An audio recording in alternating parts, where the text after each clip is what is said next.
audiólogas, ¿no? Que tal vez conozco, que sé que se han dedicado al tinnitus o se siguen dedicando al tinnitus. Y creo que siempre es bonito ver la experiencia de un colega, ¿no? Y ver qué cosas podemos traer a la comunidad, sobre todo hispanohablante y latinoamericana, sobre el tema del tinnitus. Como ven, mi formación es principalmente en inglés, ¿no? Con Jastrow y con el doctor Hashir Haas, que es en el Reino Unido, ¿no? Entonces, todo este conocimiento que yo tengo sobre tinnitus actual, a mí me gusta transmitirlo con los colegas, ¿no? Y sobre todo con las personas que tienen interés en el tinnitus. Y creo que podríamos hacer, digamos, muy buenas cosas y compartir muchas experiencias a raíz de todos estos conocimientos que vamos trayendo. Y bueno, y parte digamos, del objetivo de mi charla es eso, es transmitir mi experiencia, porque justamente algo que yo comentaba con otros colegas es que siempre que me he metido a un curso, a una charla de tinnitus, siempre puedo decir, puedo relatar cómo es la estructura, ¿no? Que empiezan definición del tinnitus, qué tipos de tinnitus hay, digamos, qué teorías hay del desarrollo del tinnitus, y etcétera, ¿no? Entonces, yo dije, bueno, está bien, ¿no? Pero también creo que es otra vez lo mismo, ¿no? Y también creo que la mayoría de ustedes ha pasado por mucha teoría del tinnitus, y si están dentro del programa de la Academia WIDEC, supongo que también han tenido charlas sobre el programa CENT, ¿no? Que también explica mucho de esto, ¿no? Entonces yo quise hacer mi charla un poco distinta a eso y narrarles desde mi experiencia cómo yo aplico, digamos, el trabajo con mis pacientes con tinnitus. ¿Qué hago con ellos? ¿Sí? Y espero que esta experiencia y esta forma de que lo hago les pueda ayudar también a organizar mejor o tener más facilidad, ¿no? Para organizar su atención hacia los pacientes con tinnitus. ¿Sí? Entonces, por ese motivo, el programa lo he creado pensando en eso. ¿Qué hago yo cuando el paciente con tinnitus entra a mi puerta? Disculpen un momento, porque no me he dado cuenta que la batería de mi computadora se va a desconectar.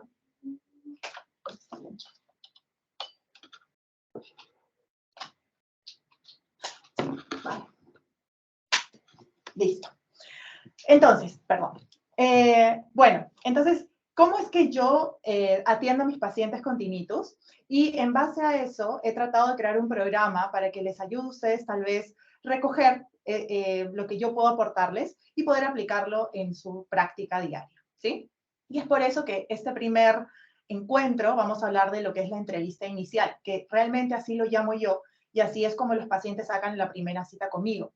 Piden una entrevista inicial porque es imposible imaginar que podamos atender a un paciente, evaluarlo y darle toda la información respecto al tinnitus en una sola cita, ¿sí? Entonces, este primer encuentro que vamos a tener va a hablar sobre la entrevista inicial.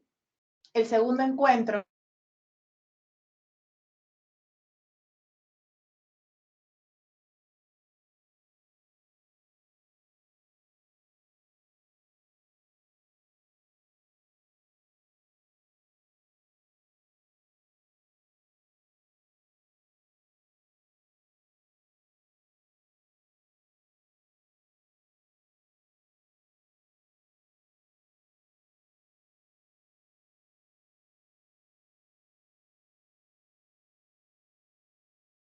Oxana, hola, ¿me escuchas?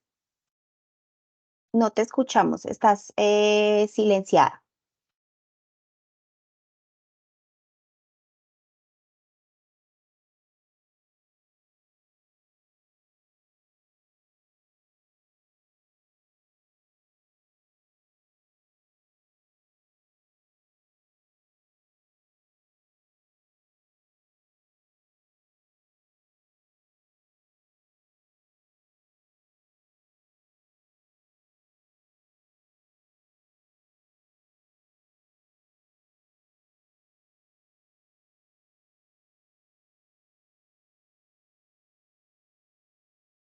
No, no se oye.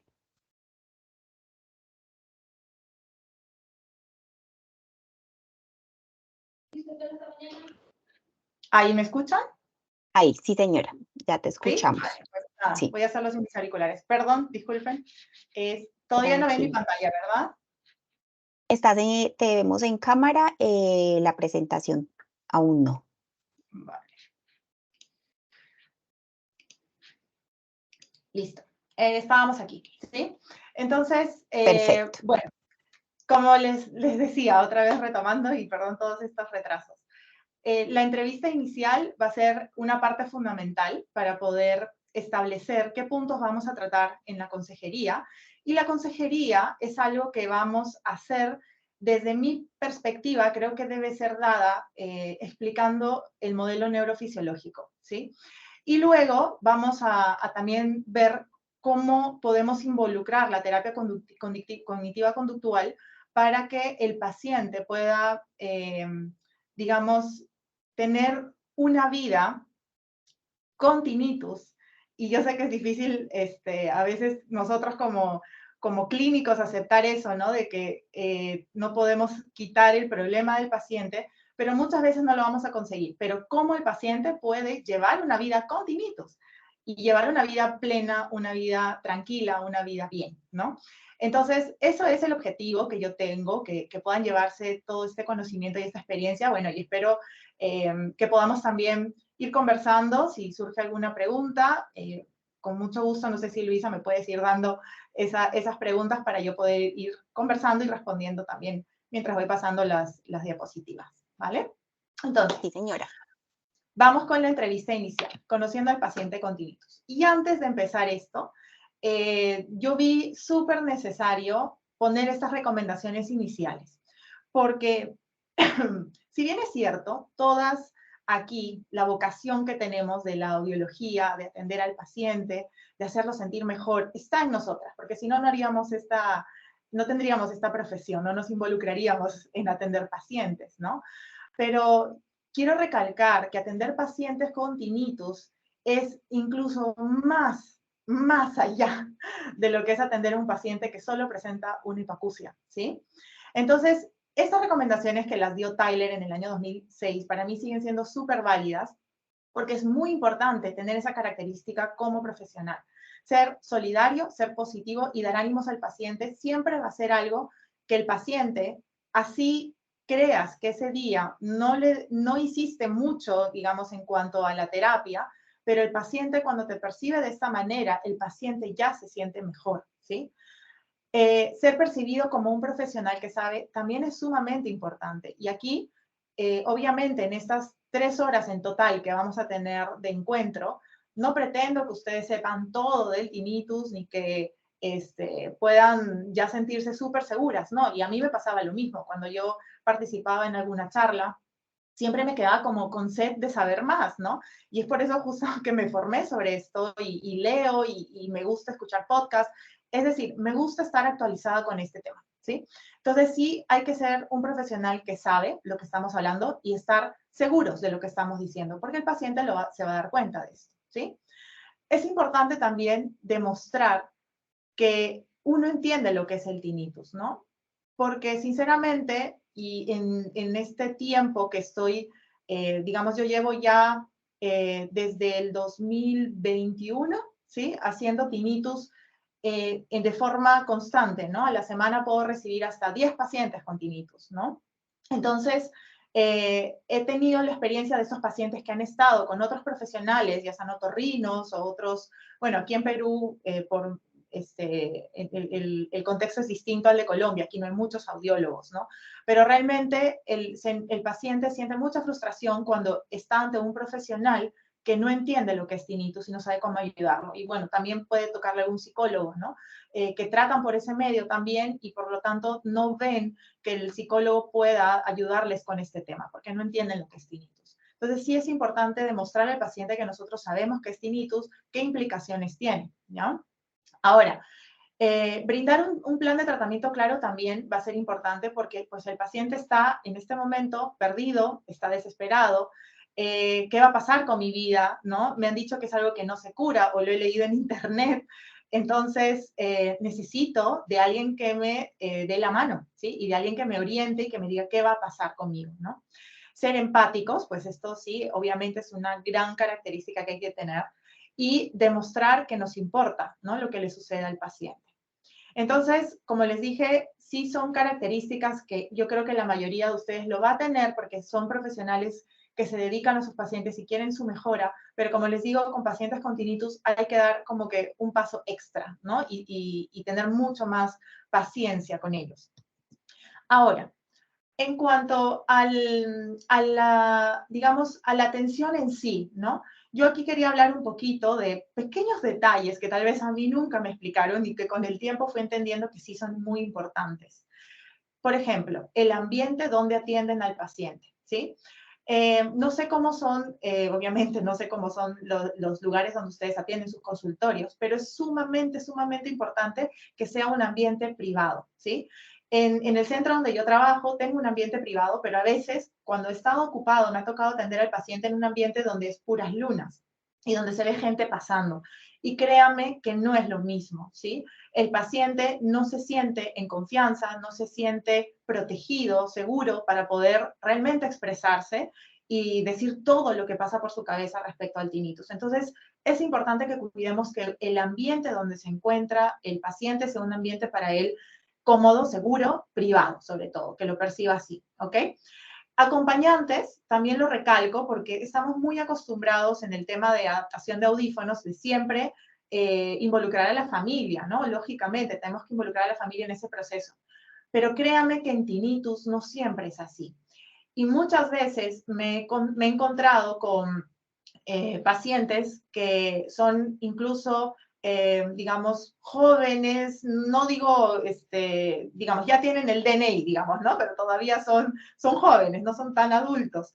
Y bueno, y la mamá los acompaña, ¿no? Y yo noto cómo el paciente no se abre o no me comenta cosas porque está la mamá presente, ¿no? Entonces, en ese momento, yo siempre consulto, ¿quieren entrar acompañados o quieren entrar solos, ¿no? Y es importante ahí porque tú necesitas que el paciente se abra, que el paciente te comente todos sus miedos y todos sus pensamientos respecto al tinnitus, y muchas veces por vergüenza o por cohibición no lo van a hacer si está el familiar a su lado, ¿no? Incluso personas, parejas mayores, me ha tocado donde pues lo típico es que el hombre siempre sea un macho, que no llora, que no, que yo soy fuerte, ¿no? Y de verdad se han desmoronado en la consulta por el tema del tinnitus. Entonces se han sentido tan vulnerables y con esta vergüenza de que me vea mi esposa o mi pareja o mi familiar en este estado, eso también los puede cohibir, ¿no? Entonces siempre es según el paciente desee. ¿Quiere que entre esa persona o no quiere que entre esa persona?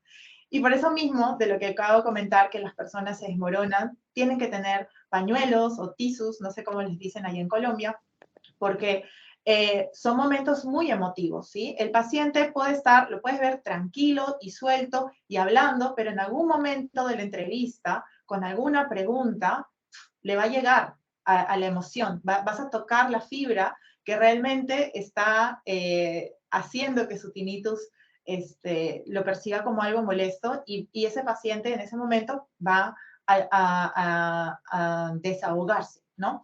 Entonces sí es importante brindar eso y obviamente que él ya te percibe a ti como una persona con la que tiene esa confianza para poder hacer eso. Para mí, crean o no, es un momento muy, ¿cómo le digo?, muy cercano que tengo con mi paciente, cuando sé que él puede expresarse libremente, puede llorar y no le importa, ¿no?, hacerlo delante mío, ¿no? Y he visto llorar, de verdad, personas ancianas, jóvenes, mujeres, niños, o sea, niños también he atendido, ¿no? Y realmente es algo impresionante, ¿no?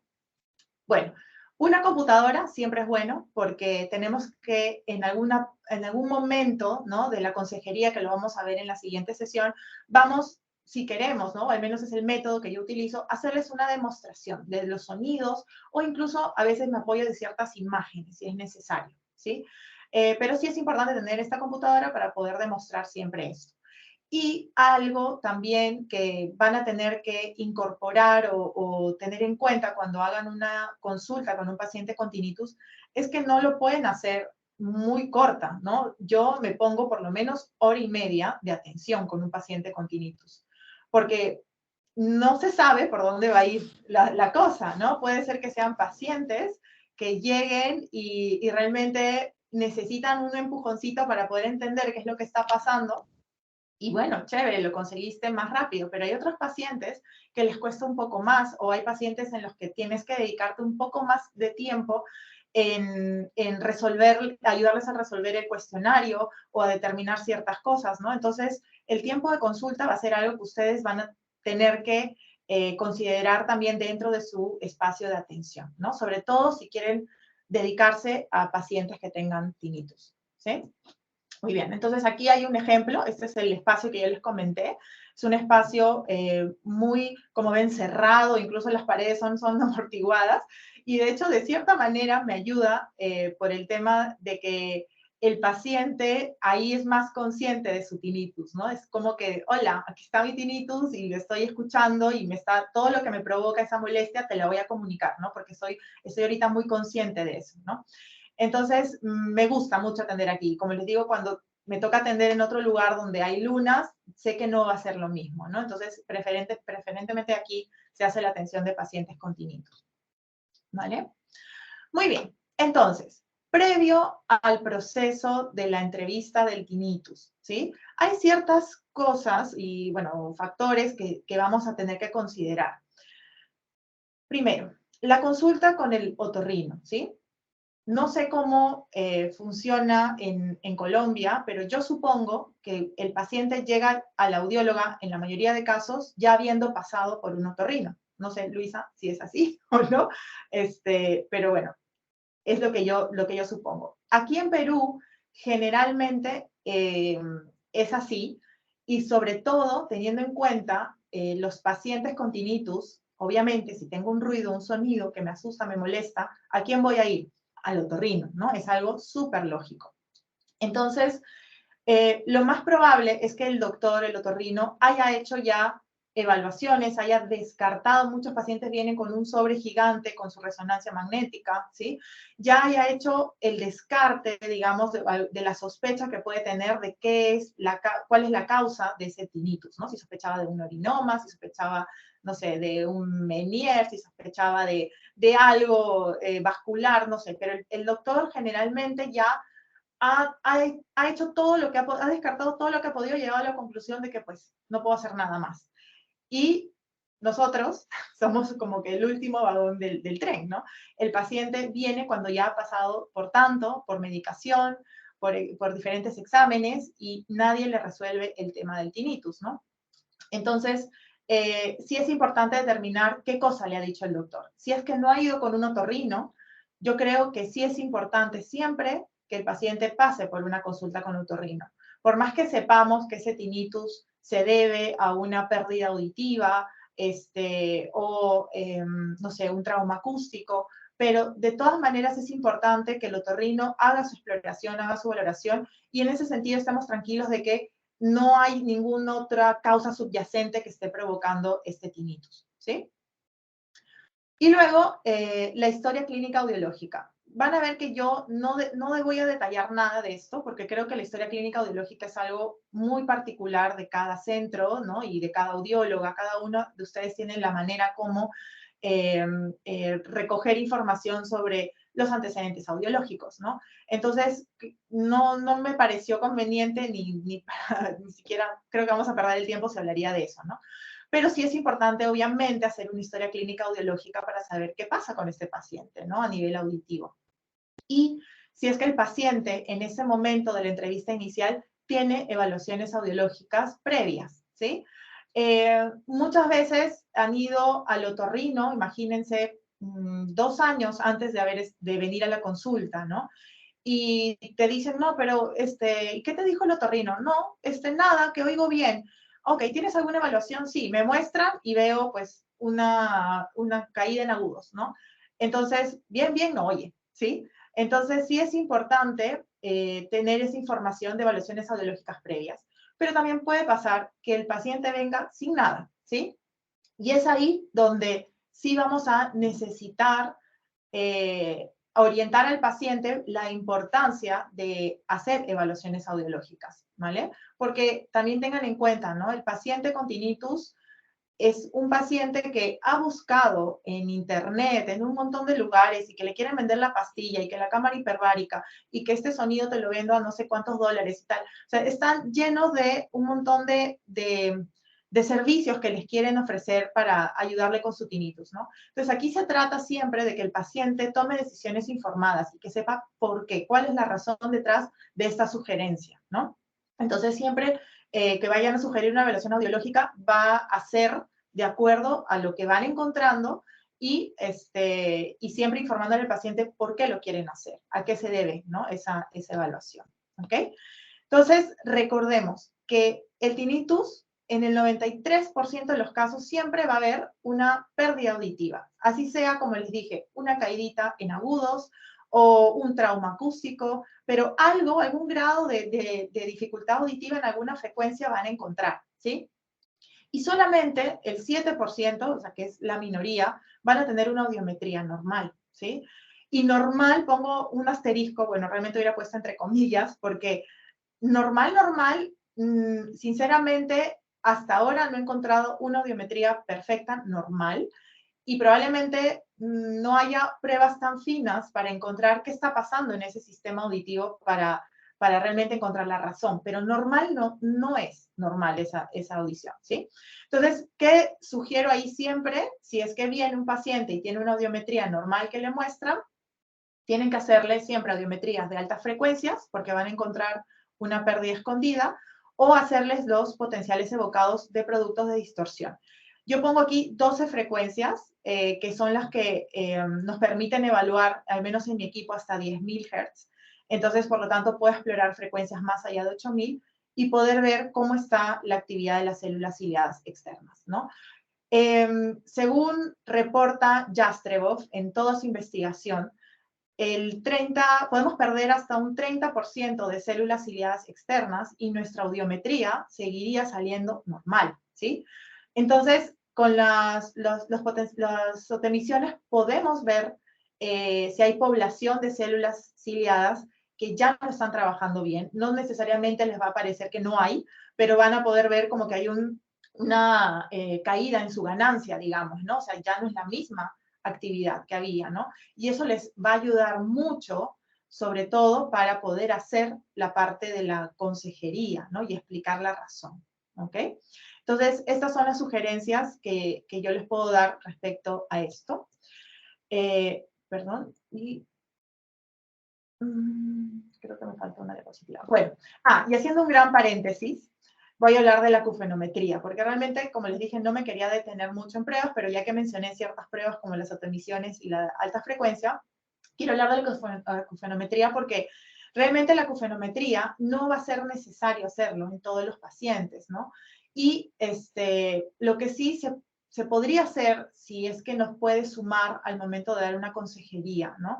Si es que el paciente está tan, digamos, preocupado por este sonido que digamos, nadie se lo puede medir, nadie lo ha investigado, ¿no? Entonces, si pueden ver eso en el paciente, probablemente ahí podrían decirle, bueno, vamos a medir cómo está el tinnitus, vamos a hacer una medición de podamos comparar ese sonido que tú escuchas con otros sonidos que te voy a presentar, ¿no? Pero tengan en cuenta algo, la acufenometría de cara al tratamiento no sirve para nada, no sirve, ¿no? Entonces, yo sinceramente hago la acufenometría en los casos donde sí veo que los pacientes tienen esta gran necesidad de poder medir el tinnitus, o ya se lo habría comentado algún doctor, o lo leyeron en internet que hay una prueba, ¿qué tal? Ok, listo, en esos casos lo hago. Pero algo sí que les puedo aconsejar, porque también lo he visto, incluso he visto clases que dictan de acufenometría, y te voy a enseñar cómo hacer la acufenometría y cómo hacer la inhibición residual. Bueno, la inhibición residual, de acuerdo a, no solamente, bueno, yo soy pupila de Jastreboff, ¿no? Pero realmente con todo digamos, el tiempo que yo dedico a escuchar charlas de tinnitus, a estar en asociaciones y tal vez con gente que se dedica al tinnitus en Inglaterra, que son los dos países, Estados Unidos e Inglaterra, que más desarrollo o investigación hacen con tinnitus y más publicaciones tienen, ¿no? Realmente la inhibición residual no es una prueba útil. Primero, Porque la inhibición residual es ver qué resultado, qué vamos a obtener si es que le enmascaramos por determinado tiempo el tinnitus al paciente, ¿no? Y nos puede salir como que, ah, mira, desapareció por unos minutos, sigue igual, o no, empeoró, ¿sí? Entonces, tengan en cuenta que para el paciente, tener esa sensación de que, oh, mi tinnitus desapareció por unos minutos cuando me pusieron un ruido más fuerte, ¿no? Ellos van a tener esas ganas de buscar algo que les genere esa misma sensación. Entonces van a querer siempre buscar el enmascaramiento, ¿no? Tapar su tinnitus, porque de esa manera sienten el alivio de no darle, no darle atención al tinnitus, ¿no? Entonces, y eso no es lo que estamos buscando, ¿no? O lo que vamos a buscar en el momento de darle el tratamiento, ¿vale? Por otro lado, y tal vez así estos porcentajes son algo que ya ustedes sabían, pero bueno, el 40% de pacientes que presenta tinnitus puede presentar una hiperacusia, puede ser o tener una sensibilidad hacia los sonidos fuertes. Y mandarle este ruido, 10 decibeles por encima del umbral del ruido blanco que hacemos cuando hacemos la acufenometría, va a ser un sonido mucho más fuerte y podría generarle molestia al paciente, ¿no? Entonces, también ahí sería importante, si van a hacer la inhibición residual, tal vez siempre medir los umbrales de disconfort para ver si no están alterados, pero igualmente pueden encontrarse con una población de pacientes con tinnitus que no soportan estos ruidos y les generan molestia, entonces tampoco les va a ser útil, ¿vale? Y bueno, y realmente esas son las razones y que sinceramente en la actualidad, o sea, en la parte ya el manejo del tinnitus actual, los profesionales más reconocidos y más destacados no utilizan esta prueba, no la hacen, no la ven útil, ¿no? Y sinceramente yo tampoco. Y como les dije, la acufenometría la pongo entre paréntesis porque es una prueba que la pueden hacer, pero no va a ser necesaria para todos los pacientes. Muy bien. Y ¿qué va a ser también importante aquí? Va a ser siempre importante determinar qué representa un problema para el paciente, si la pérdida auditiva o el tinnitus, ¿sí? Porque en estos casos, y yo esto también lo imaginé porque, a ver, me han invitado a la academia de Widex. Widex es una empresa que pues vende audífonos y es para las personas que tienen hipoacusia y obviamente tienen un programa para el tinnitus y todo. Entonces, yo creo que la mayoría de ustedes van a recibir pacientes que tienen hipoacusia y que tienen tinnitus, ¿sí? Entonces, ahí es donde tenemos que hacer como que discernir muy bien qué molestias el paciente las atribuye a su tinnitus o cuáles son realmente molestias que le pertenecen al campo de la pérdida auditiva, ¿no? Porque muchos pacientes pueden sentir que el tinnitus es el culpable por ciertas dificultades que atraviesan en el día, ¿no? Por ejemplo, no poder escuchar bien a las personas o no entender lo que me dicen, o incluso pacientes que en ambientes de ruido, que podríamos esperar, bueno, en ese sentido es un ambiente más estimulado, por lo tanto el tinnitus se debería notar menos, pero esos pacientes dicen, no, en ese momento, no, es desesperante y mi tinnitus es más fuerte, ¿no? Entonces, ahí tenemos que ver que la pérdida auditiva, obviamente, escuchar en un ambiente de ruido es una tarea muy compleja para una persona que tiene una hipoacusia. Y ese estrés que le genera tener que escuchar o entender, o incluso la frustración que tienen porque en ese momento no se pueden comunicar bien, es algo que altera a su sistema nervioso y obviamente es algo que va a hacer que su tinnitus pues sea más importante todavía, más peso tenga, porque en la mente del paciente el culpable de esto no es que yo no escuche bien, es mi tinnitus, ¿no? El culpable de que yo en este momento no pueda comunicarme bien, ¿no? Entonces todo a veces como digo aquí en Perú, no sé si lo usan ahí ese término, se lo achacan al tinnitus, ¿no? El tinnitus es el malo, el culpable de lo que me está pasando, ¿vale? Entonces ahí va a ser muy importante cuando hagamos toda esta historia clínica audiológica, las evaluaciones y cuando ya empezamos a hacer la entrevista específica del tinnitus, que empecemos a como que acomodarle las cosas al paciente para que se dé cuenta qué cosas y qué dificultades sí le pertenecen al tinnitus y cuáles otras pues son porque está la pérdida auditiva, ¿vale? Muy bien, ahora sí. Entonces, pongo modelo de historia clínica del tinnitus porque yo creo que cada uno puede hacerse su propia historia, ¿no? Y puede, tal vez ustedes hoy vean esta charla que es mía y cojan el modelo de historia clínica que desarrolló Robert Sweetow, ¿no?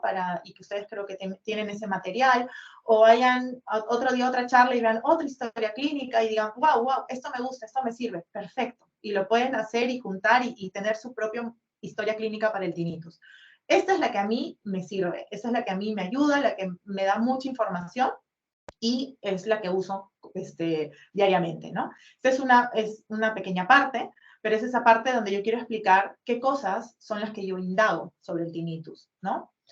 Y una parte que también quise recalcar, que hay que recordar que esto no es como que llenar una anqueta, ¿no? De preguntas y lo tienen o no lo tienen, ¿no? O sea, acordémonos que esto es una conversación con el paciente. Necesitamos que él nos narre el suceso. Entonces, yo, por ejemplo, empiezo este primer contacto con el paciente y le digo, ¿qué tal, Pepito? ¿Cómo está? Cuénteme, ¿cómo le puedo ayudar? ¿Sí? Entonces, al darle esa pregunta abierta, yo ya le estoy dando pie a que el paciente empiece por donde quiera, ¿sí? Y generalmente empiezan, bueno, lo que pasa es que hace 2 meses me desperté y empecé a escuchar un sonido, ¿no? Y me señalan, cuando dice sonido, me señalan la oreja, ¿no? Entonces, ¿yo qué tengo ahí? ¿Ya qué información tengo? Tengo el cuándo empezó, y tengo también dónde está ubicado ese tinnitus, ¿no? Ahora, como un dato curioso, la literatura señala que la mayor parte de personas que tienen tinnitus lo van a tener en el oído izquierdo. Y yo, sinceramente, en mi práctica, en mi experiencia, sí veo que la mayoría de personas que tienen tinnitus tienen el izquierdo. Pero si es que hay una simetría en la pérdida auditiva, ¿no? Siempre va a estar en el oído que está peor, ¿sí? Eso también es lo que he visto, ¿vale? Pero bueno, el hecho es de que es importante que empecemos así para que el paciente, él nos empiece a narrar. Entonces yo les doy rienda suelta para que me cuenten todo lo que ha pasado y lo que yo hago es marcar o ir completando la historia según lo que me van contando y obviamente lo que no, pues es a donde voy a ir luego cuando sea mi turno de hablar, ¿no? Porque eso también hay que darle ese espacio, ¿no? Al paciente para que suelte todo lo que tiene y luego, listo, empiezo yo, ¿no? A darle las preguntas al paciente, ¿vale? Entonces, bueno, aquí es, como ven, una de las preguntas que hacemos es, ¿cómo describes tu tinnitus, no? Y realmente el tinnitus va a tener muchas formas, ¿no? Y no hay un libro para poder determinar, bueno, si tiene este tipo de tinnitus, puede hacer esto y el otro y el otro. No, pero sí es importante saber cómo el paciente describe su tinnitus, ¿no? ¿Qué le parece que suena, ¿no? Entonces, aquí pues, van a encontrar muchas descripciones generalmente que encajan dentro de lo común, pero hay otras que también pueden ser muy raras, ¿no? Que nunca habías escuchado que te digan esto. Luego, también la pregunta sobre es intermitente o constante. Y aquí, ojo, que no me refiero a si el tinnitus es pulsátil, ¿no? Que sabemos que es un tipo de tinnitus secundario y que puede estar involucrado en alguna parte del sistema cardiovascular, etcétera. No voy hacia ahí. Acuérdense que aquí hay que centrarnos en que estamos viendo pacientes que ya se va a descartar ese tema de una patología subyacente y vamos a tratar el tinnitus primario, el tinnitus subjetivo, como también lo clasifican, ¿no? Intermitente inconstante es como que es algo que va y viene en el día o es algo que está ahí todo el tiempo, ¿no? Y pues obviamente eso nos ayuda a ver si el paciente, pues hay momentos donde pues no detecta ese sonido, ¿no? Y que puede ser muy favorable también luego de cara a la habituación, al proceso de habituación que vamos a ver más adelante, ¿vale? Si es que fluctúa en volumen también, y de hecho yo ahí cuando marco sí, pregunto, o generalmente el paciente es el que me dice, ¿no? Bueno, sí, pero es más cuando estoy preocupada o cuando tengo un día de estrés, ¿no? Y entonces ahí yo marco sí y pongo con estrés, con preocupación, porque sé que la parte emocional va a siempre es el que está como que marcando esas fluctuaciones, ¿no? De volumen. Bueno, cuando el paciente ya te empieza a narrar cuándo empezó, lo más probable es que ya te digan, pues, un día me levanté y ahí estaba, ¿no? O a veces te dicen, hace 2 meses, empecé a escuchar un sonido y todo. Entonces ahí hay que recalcar un poquito cómo fue ese inicio. ¿Usted de pronto se levantó, escuchó ese sonido de la nada o poco a poco se empezó a dar cuenta que estaba ese ruido, ¿no? Y eso, pues, es importante porque muchas veces es una pérdida auditiva y van a ver una presbiacusia, ¿no? Y que saben que está viniendo desde hace muchos años y recién el paciente empieza a, como que, sí, sentía algo, pero no le hacía caso, pero luego empezó a aumentar y luego fue más fuerte, ¿no? Y ahora me preocupa, ¿no? Entonces, generalmente a eso, esos son los tinnitus que son como graduales, ¿no? O pacientes que lo han tenido, pero pasó algo en su vida, ¿no? Y sobre todo, lo que yo vi es que después de la pandemia fue como un boom de pacientes con tinnitus, pues porque a nivel psicológico, a nivel emocional, ha habido tantos temas importantes, pues que pudieron detonar esa conciencia del tinnitus. Que aquí también les tiro otro dato, que para que lo puedan tener como, también como parte de su consejería, pero la mayor, digamos, el mayor detonante para experimentar tinnitus es una situación de estrés. O sea, uno pensaría, bueno, una pérdida auditiva, ¿no? Porque no escuche. No, es una situación de estrés. Una persona puede tener pérdida auditiva muchos años, nunca haber tenido tinnitus, pero, no sé, tiene una deuda que no puede pagar y que se le complica la vida, pum, pum, tinnitus, ¿sí? Ese es el mayor detonante para que una persona pueda empezar a darse cuenta del tinnitus. Bueno, días peores que el promedio también, sobre todo porque al nivel del manejo, ¿no? Tenemos que darle herramientas. ¿Qué va a hacer el paciente en esos días malos que tenga, ¿no? Y hay personas que me dicen, de verdad, es cada 2 días y tú te imaginas, pobrecitos, ¿no? O sea, como cada 2 días pueden estar teniendo como una migraña, digamos, ¿no? Y entonces sí va a ser importante tener esta información porque vamos a ver en el tratamiento cómo le podríamos ayudar extra en esos momentos. Perdón, en esos momentos, ¿vale? Ahora, protección auditiva, y pongo entre paréntesis sobre protección auditiva, porque sabemos que, bueno, los pacientes a veces pueden pecar de exagerados, ¿no? Cuando van al otorrino, generalmente el otorrino dice, mire, tienes tinnitus, ¿no? Doctor, ¿y qué puedo hacer? ¿Qué me recomienda? Bueno, tienes que cuidar tus oídos, ¿no? O tienes que cuidar tu dieta, le dan muchas indicaciones y el paciente las cumple, pero así a rajatabla porque ellos realmente no quieren generar más problema de su tinnitus, ¿no? Entonces, he tenido pacientes que han entrado a mi consulta con tapones de oído, ¿no? Y tapones así de construcción, incluso una profesora de un colegio entró, me acuerdo, con unos gigantes, así que parecían chupones de bebé, o sea, eran enormes, ¿no? Entonces, hay que ver si es que ellos en algún momento usan durante el día también, porque puede ser, imagínense, que sea parte de su trabajo, o sea, una persona que está expuesta a ruidos y pues tiene que usar protección auditiva, sí, la uso. En qué tiempo? Pues en el tiempo laboral, ¿no? Pero hay otras personas que dicen, sí, la uso, mira, cuando salgo a la calle o cuando sé que voy a ir a una fiesta o tal, ¿no? Y obviamente saber si lo usan también en silencio, ¿no? Y esto es lo que nos da un poquito de idea, si es que el paciente pues ya está sensibilizándose hacia los sonidos, ¿no? Ya tiene este tipo de sensibilización y hay que trabajar también en eso, ¿no? Que también, haciendo otro paréntesis, ¿no? He dedicado esta charla a tinnitus, ¿no? Pero como les dije, el 40% de los pacientes que tienen tinnitus van a tener una hiperacusia, ¿no? Y realmente pueden encontrarse con eso, ¿no? Pero sinceramente en 3 horas para mí era muy difícil poder hablarles de todo y ojalá, bueno, que en otra oportunidad podamos hablar también un poco de la hiperacusia. Pero sí es importante eso, ¿no? Saber si el paciente está muy sensible hacia los sonidos fuertes, ¿vale? Ahora, esta pregunta que viene, ¿por qué el tinnitus es un problema? Para mí es una pregunta súper, súper importante, ¿sí? Porque necesitas saber por qué. ¿Por qué es un problema para ti? Y te pueden responder, no, porque me fastidia. Pero eso no es una respuesta completa. Sí, ok, pero ¿por qué? ¿Por qué le fastidia? ¿Qué siente cuando escucha el tinnitus? ¿No? Y hay que tratar de llegar a la razón principal.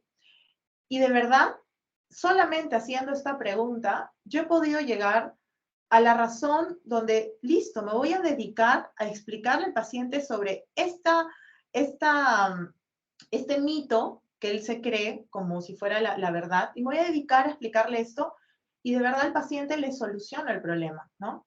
Y muchos pacientes me dicen, no, porque no me quiero volver sordo, soy joven y yo no quiero volverme sordo. Entonces, ¿qué pasa en su cabeza en ese momento? No es que asocian a que tener tinnitus significa perder audición, ¿sí? Por eso se quieren deshacer del tinnitus, ¿sí? Otros pacientes me dicen, no, es que ¿sabes qué? Mira, y de verdad voy a expresar casos que son reales, ¿no? Mi amiga tuvo un aneurisma y antes que le dio aneurisma ella me dijo, mira, yo escuchaba un ruido en mi cabeza, ¿no? Y ¡pum! Me dio el aneurisma. Entonces yo de verdad lo que no quiero es que me dé un aneurisma, tengo miedo que me dé un aneurisma. Entonces, ¿cuál es el problema de su tinnitus? Que tiene miedo que desencadene un aneurisma, ¿no? O un derrame cerebral, o que se vuelva loco, o etcétera, ¿no? Hay un paciente que me dijo, tengo miedo a que esto me lleve a suicidarme, ¿no? Imagínense cómo cada paciente va cómo el tinnitus le va a impactar a cada persona, ¿no? Es diferente. Entonces, sí hay que llegar a la razón principal de por qué para ese paciente este sonido representa un problema, ¿ya?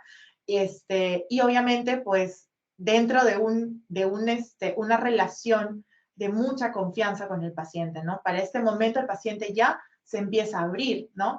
Y para que llegue realmente a contarte lo intrínseco que está aquí, pues es importante que te tenga confianza. Hay pacientes que son muy como huesos duros de roer, ¿no? O sea, no, todavía no me sueltan toda la información, ¿sí?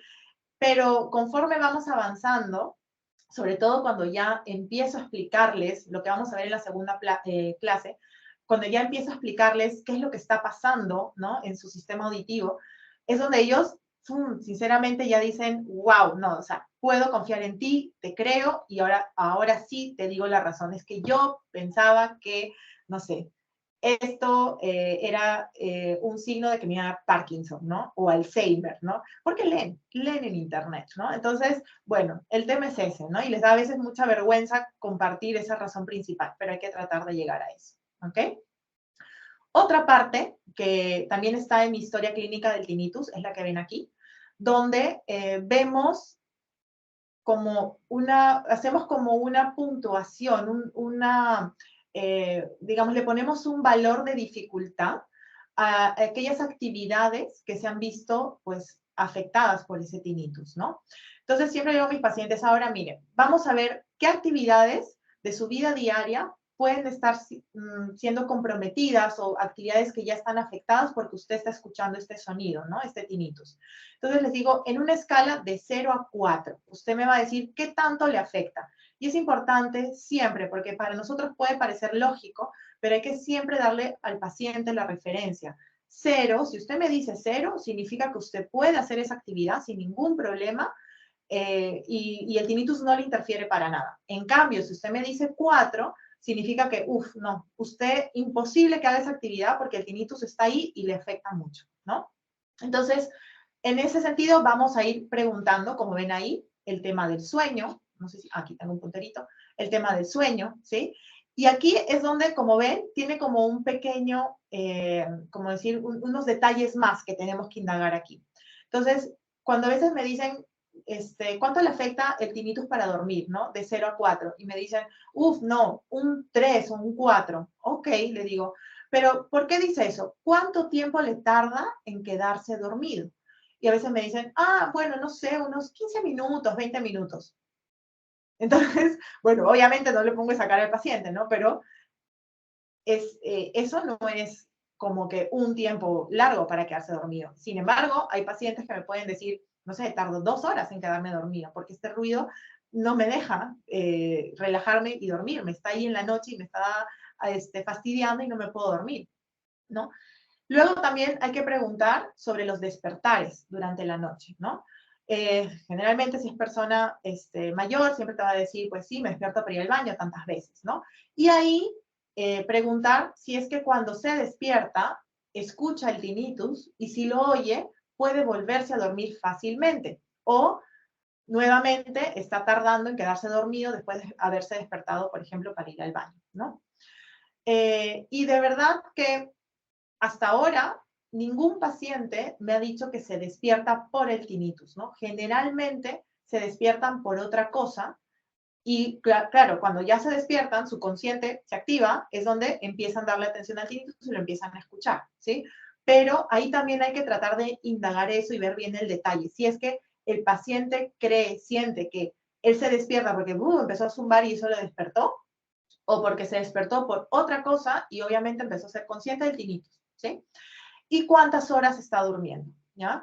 Aquí, donde pongo espacio para anotaciones, yo generalmente cuando veo que hay pocas horas de sueño, ¿no? Me dicen, no, unas 4 horas. Ok. Y ahí pregunto, ¿a qué hora se acuesta? ¿No? Bueno, y me empiezan a contar como un poquito de su rutina de cómo van a dormir. Y es importante saberlo también, porque si yo veo que esa rutina no es buena, yo me pongo un asterisco y lo que pongo aquí en este espacio para anotaciones justamente es hablar sobre higiene del sueño, por ejemplo, ¿no? Me voy a poner eso, porque todo lo que yo voy recogiendo del paciente me sirve para establecer como un plan de qué cosas voy a hablar en la segunda parte, ¿no? Lo que vamos a ver la siguiente clase, porque no todos los pacientes van a necesitar el mismo coaching, ¿no? O la misma consejería sobre ese tema. Si los pacientes duermen súper bien, ¿yo para qué les voy a hablar de la higiene del sueño? No es necesario, ¿no? Entonces, ahí vamos a ir como customizando un poquito nuestro speech que vamos a dar luego, ¿no? Pero sí es importante indagar un poquito sobre el tema del sueño, ¿no? Generalmente, los pacientes que tienen tinnitus pueden empezar a desarrollar problemas de insomnio, ¿sí? Y nuevamente también comunicando los conocimientos de Jastreboff, ¿no? Que yo aprendí, es que los pacientes que están muy, muy enganchados al clonazepam, al prazolam, que pertenecen a esta familia de benzodiazepinas, son los pacientes que son un poco más difíciles para poder generar procesos de neuroplasticidad, es decir, para que salgan y rompan ese círculo vicioso en el que están atrapados del tinnitus, ¿no? Porque las benzodiazepinas inhiben la plasticidad cerebral. Y lo que necesitamos es que el cerebro sea muy plástico para poder, así como hizo esas conexiones de involucrar el sistema límbico, el sistema nervioso dentro de la percepción del tinnitus, tenemos que también saber cómo desengranar eso, ¿no? Y para eso también necesitamos de plasticidad cerebral. Entonces, ahí vamos a tener que tener en cuenta y preguntar si toma algún medicamento para dormir, desde hace cuánto tiempo, y si es que es algo que lo va a ir dejando poco a poco, ¿no? O no, a veces los pacientes simplemente, ya, listo, esto me ayuda a dormir. Entonces sí hago, en ese caso, como un hincapié en hacer una charla sobre la higiene del sueño, ¿vale?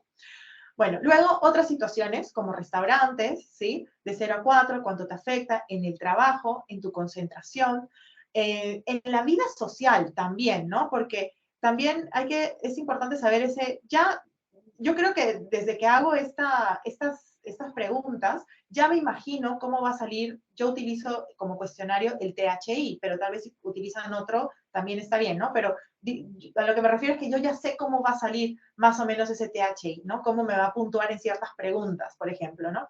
Pero bueno, en el tema social, sí hay muchos pacientes que no solo por tener tinnitus, sino nuevamente porque ya sienten que tienen que proteger su oído, evitan salir, ¿no? Evitan ir a ciertos lugares, a ciertos eventos, ¿no? Cumpleaños, al cine, etcétera, ¿no? Y realmente todas esas restricciones que el paciente va teniendo en su vida, no tener la libertad de tomar la decisión de que quiero irme de fiesta o quiero quedarme en la casa, realmente eso impacta mucho en el paciente. Y nuevamente eso le suma más el protagonismo y la culpa y el peso al tinnitus, ¿no? Entonces sí es importante preguntar cómo el tinnitus está impactando en su vida social y darle esos ejemplos, ¿no? En la vida familiar también, ¿no? Porque el paciente a veces se vuelve más apático, no participa, etcétera. Entonces también hay que ver qué tanto impacto tiene. Y cuando está haciendo actividades silenciosas, ¿no? Por ejemplo, leer o, no sé, a veces estamos sentados revisando el celular, ¿no? Estamos en silencio. etcétera, ¿no? Entonces ahí también, ahí ver. Y otras, pues, porque el paciente le puedes preguntar, ¿no? Y hay otra actividad que no he mencionado y que tal vez usted sienta que el tinnitus le está afectando y tal vez te da otra, ¿no? Pero generalmente con estas, mis pacientes siempre me dicen, no, o sea, eso has cubierto como que toda mi vida, ¿no? Entonces, básicamente esas son. Y luego, sí es importante preguntar el tiempo, cuánto el paciente está consciente. Entonces, es una pregunta un poco, como digo, bueno, por emplear términos en inglés, tricky, ¿no? O sea, un poco así rara para el paciente porque dice, ¿cómo? No sé cómo medir eso. Entonces, yo lo que les digo es lo siguiente.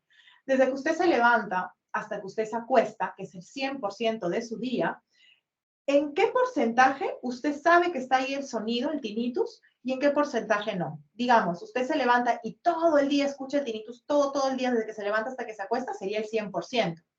Ahí el paciente me dice, ah, no, bueno, es que hay momentos como que se va, como que me olvido, ¿no? Y eso es oro, ¿no? Eso es oro, porque de eso te vas a valer para tu consejería, ¿no? Porque el paciente ya ha experimentado esos momentos. Luego hay pacientes que te dicen, no, todo el día lo escucho, todo el día, le digo, todo el día, a pesar de que está entretenida mirando algo, no, igual sé que está ahí, o sea, si lo busco lo encuentro, ¿no? O sea, bueno, está bien, pero sabemos que no es al 100%, 100%, 100%, ¿no? Y bueno, y luego, de ese porcentaje donde él es consciente, ¿qué porcentaje, digamos, o qué tanto él siente que está fastidiado por su presencia, ¿no? Y ahí es donde podemos ver diferentes, como que no siempre ser consciente implica estar fastidiado. Hay muchos pacientes que me dicen, bueno, soy consciente, no sé, solamente cuando me voy a dormir, ¿no? Y será, pues, no sé, el 10% de mi día. Entonces, yo digo, ¿y cuánto te fastidia? ¿Del 0 al 100%? No, un 100%, ¿no? Pero hay otros pacientes que dicen, bueno, sí, lo escucho en el día, pues dirá un 60% que soy consciente. ¿Y cuánto te fastidia? Ah, no, pues un 20, un 30, ¿no? O sea, vas a ver diferentes variaciones ahí, ¿no? Y luego viene la famosa escala, bueno, todas estas son escalas análogos visuales, ¿no? Pero la más famosa es esta que hacemos del 0 al 10, donde preguntamos del 0 al 10 qué tan intenso es tu tinnitus, del 0 al 10 qué tanta molestia, qué tanto fastidio te genera escuchar el tinnitus, y del 0 al 10 cuánto es el efecto que ha tenido en tu vida, ¿no? Nuevamente, hay que darles las referencias de los valores. Yo siempre le digo, 0 en intensidad, 0 es un sonido muy chiquito que casi no se nota, y 10 es el sonido más fuerte que puede imaginar, como una moto que pasa a su lado, así de intenso. Entonces, ahí necesito que me den esa descripción, ¿no? Molestia o fastidio, lo mismo. Y ya, en efecto, en la vida le digo, mira, 0 es nada, tu vida sigue igual, eres la misma persona, y 10 sería, no, tu vida está de cabeza, ¿no? Y tú ya no eres la misma persona por culpa del tinnitus, ¿no? Entonces, esas referencias nos ayudan a ubicar bien en esta escala a cómo se siente el paciente, ¿vale? Y bueno, tratamientos pasados o presentes que han utilizado para el tinnitus, la mayoría ginkgo biloba, que no sé por qué se sigue recomendando, pero bueno, ginkgo biloba. Algunos han probado una que otra terapia sonora, pero obviamente mal explicada, mal aplicada. Y algunos instrumentos que han utilizado, la mayoría no conoce, otros me enseñan alguna aplicación de una fábrica, de un fabricante de audífonos, etcétera, ¿no? Entonces, estas son las cositas que vamos a indagar, o las que yo indago en esta entrevista inicial, ¿ok? Y esto va a ser la línea base para poder ver luego los resultados en el tratamiento. Claro, cuando yo ya al paciente empiece con el tratamiento o cuando ya le dé toda la consejería, lo importante va a ser luego medir qué es lo que pasa a nivel de percepción del paciente sobre su tinnitus. ¿Sigue pensando que le afecta en su trabajo un 4, como me dijo? ¿Sigue en su vida social afectándole, no sé, un 3 o ha bajado, ¿no? Y eso va a ser una buena referencia, ¿no? Y generalmente esto, bueno, que eso lo voy a explicar en la siguiente clase, pero esta hoja, digamos, de mi historia clínica del tinnitus es la que yo repito nuevamente después de un mes, cuando yo vuelvo a ver al paciente, ¿sí? Porque claro, necesito conocer qué tanto ha variado su percepción hacia el tinnitus y ese grado de incapacidad que le generaba el tinnitus, ¿vale? Entonces, esto es lo que vamos a utilizar. Muy bien. Ahora, como ya les dije, hay cuestionarios estandarizados para el tinnitus.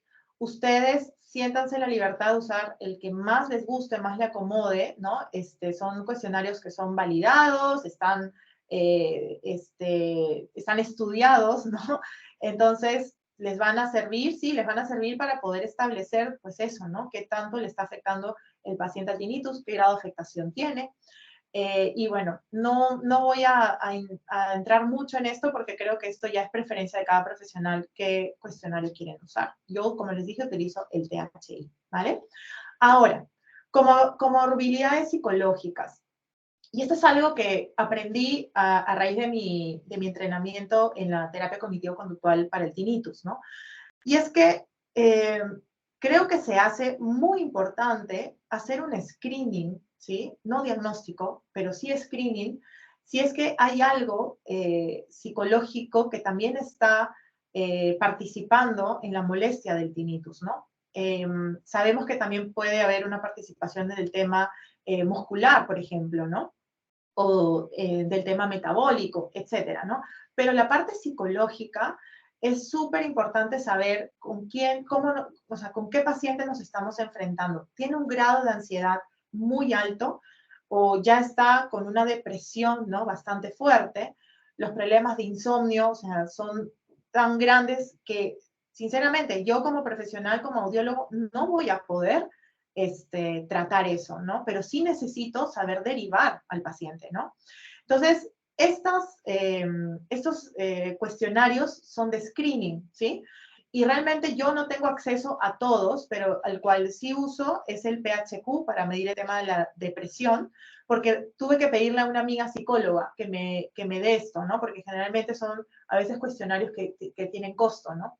Pero bueno, si ustedes tienen alguien que les pueda dar, o si en Colombia hay cuestionarios abiertos de screening para poder ver si es que hay un grado de ansiedad, depresión, insomnio, ¿no? Obsesiones y compulsiones, bienvenido sea, porque mientras más tú ayudes a que el paciente pueda tratar todo lo que está todos los factores que están, digamos, haciendo que el tinnitus sea peor, para el paciente va a ser más fácil salir de eso, ¿no?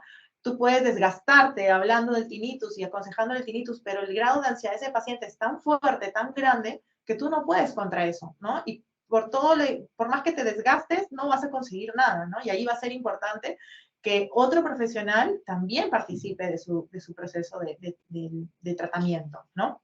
Entonces, creo que es importante que consideremos esto dentro de nuestra, digamos, de nuestra entrevista inicial, ¿no? De poder recabar esa información también.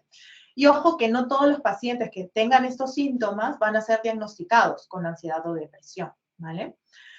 Pero bueno, es importante siempre hacer este screening, ¿no? Y justamente hablando de la depresión, ¿no? Generalmente, esta es la pregunta que a veces nos hacemos, ¿no? ¿Cómo es que el tinnitus puede llevar a que el paciente se deprima, ¿no? O sea, a veces decimos que es una relación directa, tinnitus, ¿no? Escucho un tinnitus fuerte y ya estoy deprimido, ¿vale? Pero en el 2017, As y Moore hicieron una investigación allá en Inglaterra, ¿no? Con un montón de pacientes de tinnitus, y lo que encontraron fue lo siguiente, ¿no? Que realmente la depresión no tiene una relación directa con la intensidad del tinnitus, ¿no? Y la presencia del tinnitus. Son otros factores los que van a mediar que el paciente llegue a un estado depresivo, ¿no? En su vida, ¿no? Si es que el paciente también sufre de insomnio, si es que se le suma a eso una hiperacusia y si es que tiene mucha ansiedad. Entonces, cualquiera de estos factores va a hacer que el paciente pueda llegar a estar a una depresión, digamos, ¿no? Pero no viene directo, digamos, ¿no? Entonces, ¿qué implicación clínica tiene para nosotros como profesionales? Pues que los síntomas depresivos los podemos aliviar, aun cuando la intensidad del tinnitus permanezca igual. Porque si nosotros mejoramos ese impacto que tiene el tinnitus en la vida de la persona, si nosotros también le damos algún tipo de coach o hablamos de la higiene del sueño, o el paciente consulta con un profesional que le ayude a mejorar su sueño, también podemos aliviar esos síntomas depresivos. Si es que también hay una psicóloga que nos ayuda a tratar los temas de ansiedad, podemos mejorar los síntomas depresivos, a pesar de que la intensidad del tinnitus pueda continuar igual, ¿vale? Entonces, esto lo veo como para mí fue como, ok, sí, es verdad, yo necesito darle más o atender en más eh, como les digo, como que en más factores a mi paciente, ¿no? No centrarme en el tinnitus, abrir un poco más mi visión y ver que todas estas cosas son importantes para que yo tenga éxito en la terapia con el tinnitus, ¿vale? Y luego, la hipersensibilidad a los sonidos es lo que justamente les comentaba cuando hablábamos de la entrevista inicial, ¿sí? Hay un término que se utiliza que es como una hiperacusia inducida por el tinnitus. ¿Qué pasa? Como les dije, el doctor le va a decir que debe cuidar su audición y eso hace que el paciente adopte ciertas conductas de evasión porque cree que su oído es frágil, que es de cristal y que cualquier sonido lo va a empeorar. Y si empeora, mi tinnitus se va a disparar hasta el cielo, ¿no? Entonces, eso hace que el paciente adopte estas conductas donde evite esos sonidos. Entonces, tienen una tendencia a sobreproteger la audición. ¿Vale?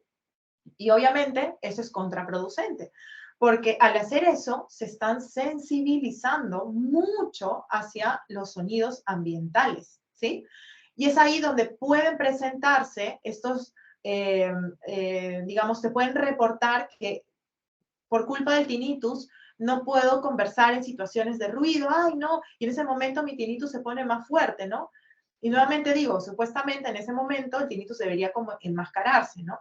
Pero no, y es que justamente en esos ambientes ruidosos que perciben que hay ruidos que creen que son muy nocivos para su audición, eso pues les distrae tanto que pierden el hilo de la conversación, les preocupa tanto que ya no están atentos a lo que están conversando, ¿no? Y eso todo lo mezclan como que si fuera el tinnitus, ¿no? El culpable.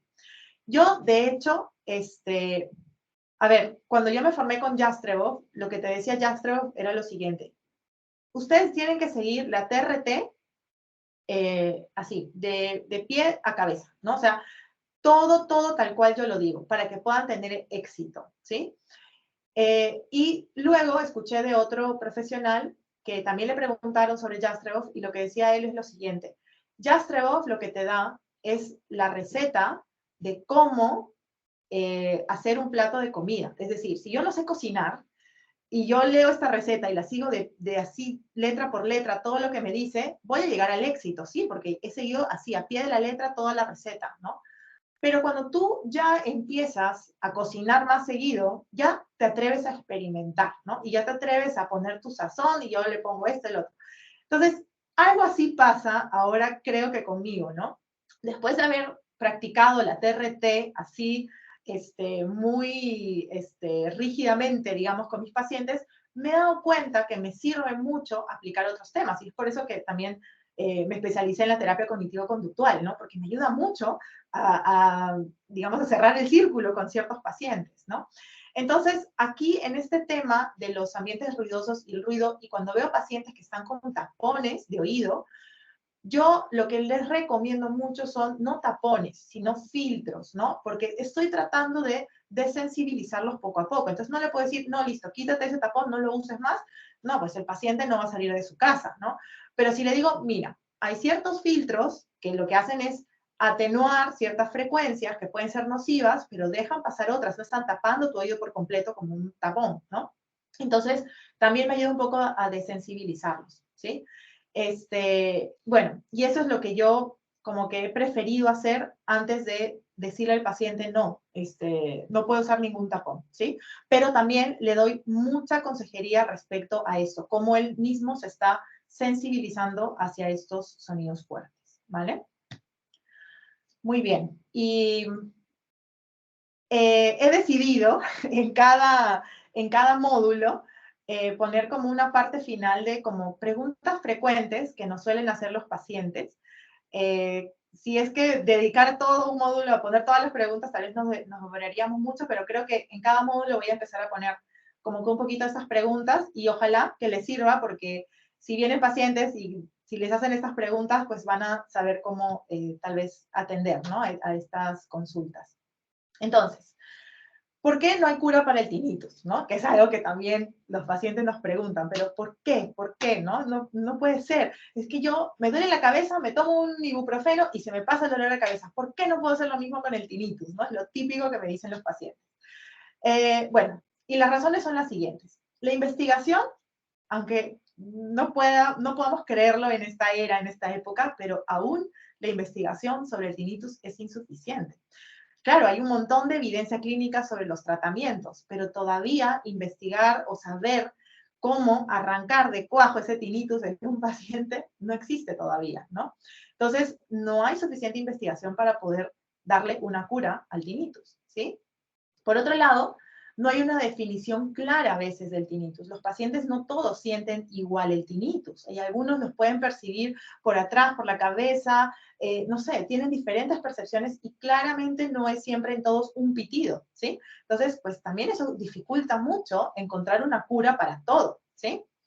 La epidemiología no es clara porque tampoco, pues, a ver, por ejemplo, yo tengo tinnitus, pero nunca voy a reportar que tengo tinnitus, ¿no? O yo he experimentado ese pitido, pero simplemente no lo veo importante, nunca voy a reportar que tengo tinnitus. Entonces, claro, no es claro cuánto de la población puede tener tinnitus o cuándo empieza a aparecer, etcétera. O sea, es algo que todavía no está bien establecido, ¿sí?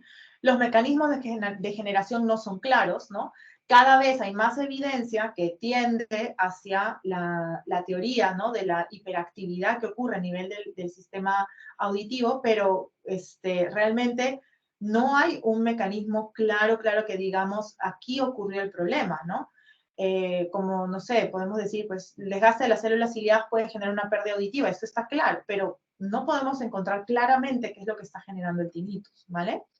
También pues hay múltiples subtipos, ¿no? Ya lo que no he mencionado, pero ustedes ya saben que está el pulsátil, el tinnitus, bueno, que es un tinnitus reactivo, tal vez, ¿no? Etcétera. Entonces, bueno, también eso dificulta mucho poder determinar cuáles van a ser, cómo determinar una cura, digamos, para el tinnitus, ¿no? Y otro motivo es porque no hay medidas objetivas, ¿no? Como les dije, la acufenometría es una prueba para comparar con unos sonidos cómo está ese tinnitus, pero no podemos meternos al cerebro de la persona y ver realmente, medir ese tinnitus, ¿no? No lo podemos hacer. Entonces, esta es una de las preguntas que nos hacen los pacientes y creo que con esto voy a terminar mi charla porque me he pasado un poquito, pero espero que les haya servido de algo esta primera parte. Y bueno, no sé si tienen alguna pregunta que me quieran hacer. Buenas noches. Yo sí tengo una pregunta. ¿Me escuchan? Sí. Sí, Elisa. Bueno, Osana, mucho gusto. Mi nombre es Elizabeth Cristina Pino. Yo te estoy hablando de la ciudad de Pereira, Risaralda. En primer lugar, agradecerte por compartir todos esos conocimientos con todos nosotros. Y yo tengo una pregunta basada en tu explicación cuando nos hablas del modelo de historia clínica para el tinnitus. Básicamente es la siguiente, y tú diste una respuesta, pero quisiera que me la ampliaras. Cuando nosotros aplicamos el cuestionario para tinnitus, el THI o el TRQ, por ejemplo, yo siempre me cuestionaba cuando el resultado es catastrófico, sobre todo porque hay una pregunta específica que tú sabes que dice que si usted ha tenido pensamientos suicidas a causa del tinnitus y el paciente te dice que sí. Entonces yo, que no tengo una amplia experiencia como la tuya, yo pensaba, es importantísimo remitirlo al psicólogo. Entonces yo sé que tú más adelante nos vas a compartir algo sobre la terapia cognitivo-conductual, pero tú consideras que es importante esa remisión al psicólogo antes de avanzar en nuestro proceso, en ese momento en que lo estamos calificando como catastrófico, que sabemos que hay un componente emocional alto y que aunque no somos psicólogos sí podemos determinar que hay ansiedad y como cierta depresión, y no solamente por el tinnitus, porque es bien claro que hay otros componentes externos, familiares, sociales, laborales que se le están produciendo.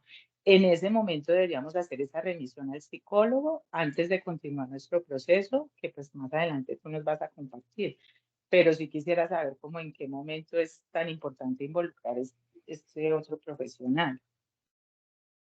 Bueno, para empezar, yo no creo que el THI o el TRQ puedan darnos como una sospecha clara de que esto involucra, ¿no?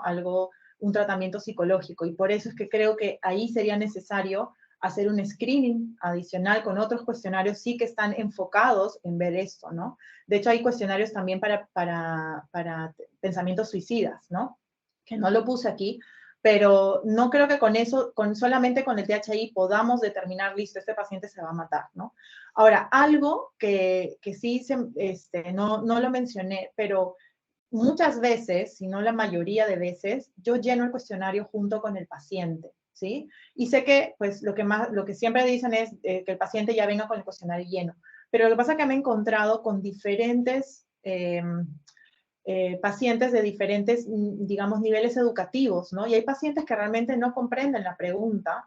Hay pacientes que te responden sí, sí, sí, sí, sí, y cuando yo les digo, ¿y te sucede siempre o a veces, no? Y es ahí donde el paciente es como que, bueno, a veces, no siempre, ¿no? Entonces, ahí me he dado cuenta que tengo que afinar un poquito más para encontrar bien, digamos, ese puntaje, ese impacto que tiene el paciente, ¿no? Del tinnitus. Y sí, obviamente me he encontrado con muchos casos que son catastróficos, ¿no? Pero yo todavía no me alarmo y no digo, listo, no, o sea, inmediatamente que se vaya el psiquiatra, el psicólogo, ¿no? Yo continúo con mi proceso, como les dije, de esta entrevista inicial, porque esto es lo que hemos visto hoy, es como que la primera parte de mi entrevista inicial y falta la otra parte, ¿no? Entonces, pero yo continúo con todo ese proceso porque al final yo necesito ver de la información que le di al paciente, si es que él siente un alivio, si él comprende cosas y, dice, sí, es que esto es lo que más explicado es. Nadie me había dicho eso, ¿no? Quiero involucrarme en una terapia. Ahora sé por qué. Y puedo tal vez ayudarle mucho, pero si yo siento que el paciente aún se muestra muy ansioso o está todavía cuestionando las cosas que yo le digo, entonces yo siempre le sugiero ahí, mira, en este caso, o sea, hay muchos síntomas de ansiedad, ¿no? Y de depresión que es importante tratar en conjunto con una psicóloga. Tú aquí vienes por el tema del tinnitus y yo te puedo ayudar con el tinnitus, pero no podemos ignorar que está habiendo esta participación de tu lado emocional tan fuerte que te está generando esta ansiedad, esta depresión, y que tenemos que tratarlo en conjunto con una psicóloga. Ella se va a dedicar a eso, yo me voy a dedicar al tinnitus, pero eso es lo que te va a ayudar a salir de este círculo vicioso, ¿no? Y es lo que trato de explicar. Ok, muchas gracias. Luisa, ¿puedo hacer otra pregunta? Las que quieras. Ok, muchas gracias. Y Osana, sí, nosotras, por ejemplo, acá siempre hacemos los cuestionarios personalmente con el paciente, precisamente por lo que tú dices. Bueno, lo otro que yo te quería preguntar es que cuando nosotras estamos leyendo la literatura, muchos autores hablan de no taparse el oído. Por ejemplo, tú hacías un comentario de que ya existen muchas, ahora que hay tanta tecnología, muchas plataformas que utilizan estrategias como de sonidos, como para que los pacientes se los coloquen. Entonces, algunos autores hablaban del tema de los protectores auditivos, que era un tema que te quería preguntar y que tú tocaste y hablaste, por ejemplo, sobre la higiene del sueño, porque es que muchos pacientes nos dicen, ay, es que yo quisiera usar esos protectores que venden para dormir. Entonces tú hablas de mejor cambiarlos por filtros para desensibilizarlos. Eh, ¿Tú recomiendas estos filtros o con válvula sónica para estos pacientes que sienten tanta molestia y no les exacerba, por ejemplo, más el tinnitus? Solo los recomendaría como un paso previo porque me voy a dedicar a eso. No lo dejaría en el aire, no le diría, mira, te recomiendo esto y no me dedico a tratar eso, ¿no? Si es que yo voy a trabajar esa sensibilidad también, y mi objetivo, mi plan de trabajo es desensibilizar al paciente, puedo usar eso como un paso previo, pero luego voy a necesitar hacer consejería respecto a eso también, porque la idea es que el paciente no use nada, ¿no? y necesita entender que esos niveles a los que se expone, así sean altos en una fiesta, hay que también decirles el tiempo de exposición es algo muy valioso, ¿no? Y ese es el tema, que el paciente cree que porque, no sé, escuchó la música, no sé, a un volumen alto, en 15 minutos ya fregó su audición, ¿no?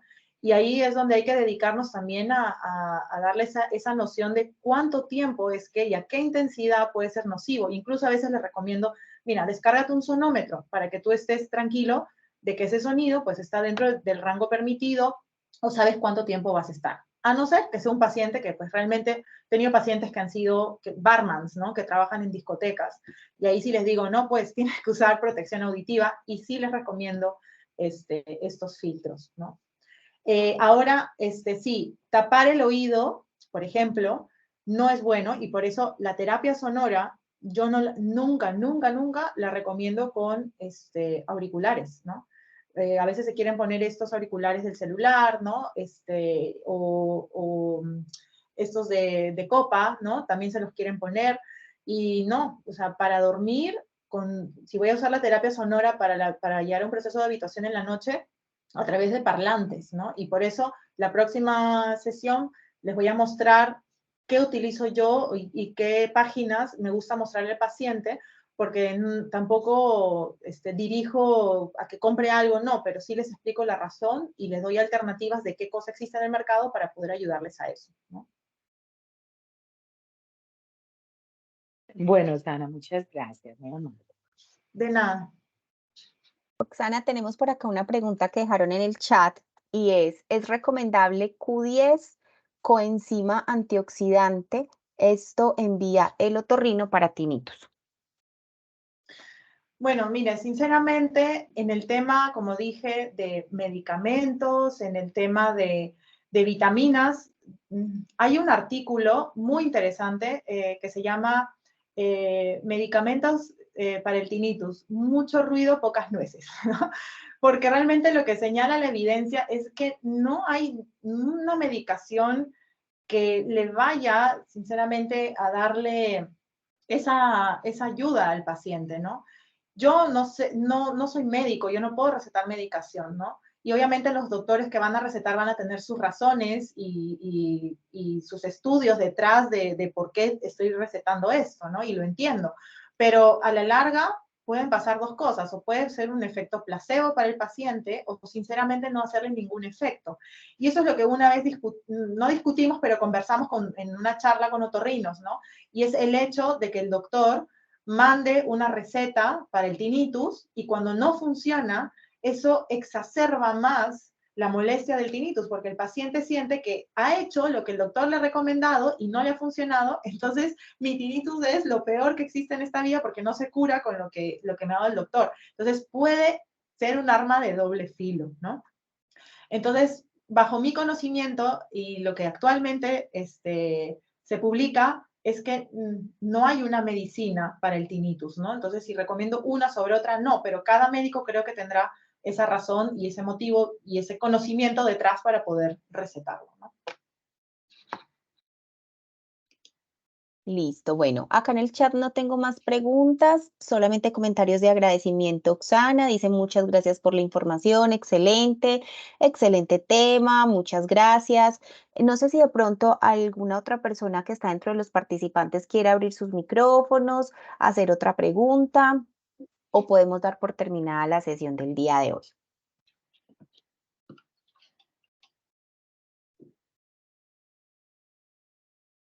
Listo, bueno. Oxana, nada, mil y mil gracias. Yo sé que este es un tema demasiado amplio y que muchas personas estaban esperando. Entonces, la invitación es para que nos encontremos nuevamente en 8 días, próximo miércoles, otra vez a las 6 de la tarde. Muchas gracias por compartir tus conocimientos con todos nosotros. Y nada, nos vemos en una semanita. Hay una manito levantada. Soy yo, solo quiero saludar a Oxana, soy Susana. Ah, hola Susana. Qué lindo escucharte. Y me encantó tu charla, así que Ay, estaremos gracias. escuchándote todos estos días y maravilloso. Me encanta verte y oírte. Gracias, Susana, Bueno, igualmente. bueno, chao. Chao. Muchas Bueno, gracias, entonces no Liz. es más. Muchas Muchas gracias. gracias, Oxana, nuevamente. Muchas gracias a todos por su asistencia, por su participación y nos vemos muy juiciosos en 8 días. Mil gracias. Vale, adiós, gracias, chao. Chao.